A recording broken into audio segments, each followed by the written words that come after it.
Hey, it's been a little bit since the last video. I was on the road for the month, dealing with some family stuff in Northern California, but I want to do a quick little tour of the new patio garden. We moved a couple months ago and haven't really had a chance to film. It's a larger patio, faces southwest instead of east, so more or less similar amount of total sun, but we do get that afternoon sun, which is really harsh, particularly in the summer. It's not a lot going on in the afternoon. The plants are pretty much just holding on for dear life. But this is kind of a midterm to temporary situation. So as you can see, I haven't really maxed out the space. There's a lot of vertical space I could have done, and also we moved right in the middle of summertime, so I didn't have a chance to grow any plants, so everything we had to buy, and right in the middle of a pandemic there wasn't a lot of options. So anyway, let's we got a new pond, just a small one, scaled down to 25-gallon storage tub with a cedar frame wrapped around it, mostly to protect it from the sun, and also just kind of aesthetics. And since 25 gallons, pretty small, I got 5 little comet goldfish in there. The plants alone aren't enough to oxygenate the water, so I got a pump that feeds into this hydroponic mint plant, which then overflows and comes out the tube, so it creates a little waterfall effect. And also the plant roots clean up any extra nutrient that might be in there. That comes on twice a day, morning and evening, for about a half an hour. And then we got mostly just basil plants here going to seed. Now it's getting late.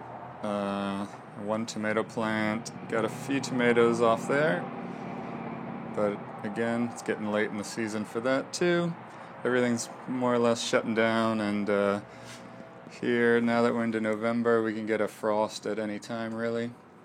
What is interesting, we got the sweet potatoes down below there, and the cool thing about sweet potatoes is the vines can go and find the sun, so they're really great one if you got less than ideal sun conditions.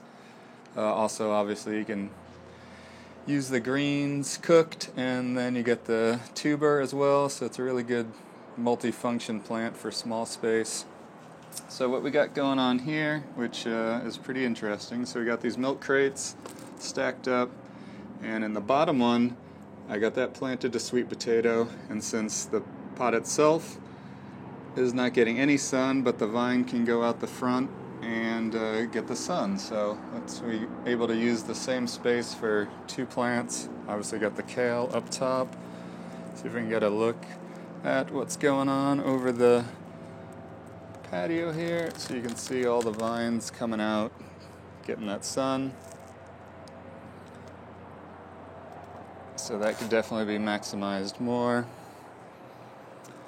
And what else? Oh, this is an interesting little experiment with the, so we got this really heavy-duty felt fabric pot with this comfrey, and then there's a plastic little mini storage tote on the bottom there that fits perfect inside the milk crate, filled up with gravel, and then this tube goes down there, and so you got a little bit of a self-wicking container, and then the overflow right there comes out there. So that's pretty interesting. Definitely makes it heavy, but you can just about move it around with one person. We still got the urban worm bag going. Now we got in the closet, so opened up space here. So it lives in here, which helps protect it from that afternoon sun, which would most likely cook those worms. So, and here's just a look at what's going on in the in that comfrey. So these are pretty regularly available at Target, and they just so happen to fit right in the milk crate, so that's pretty handy. And that's about it. So just a quick little tour. Apologies again for the delay in filming, and you can see it's this one that's a little more recreation and lounging here.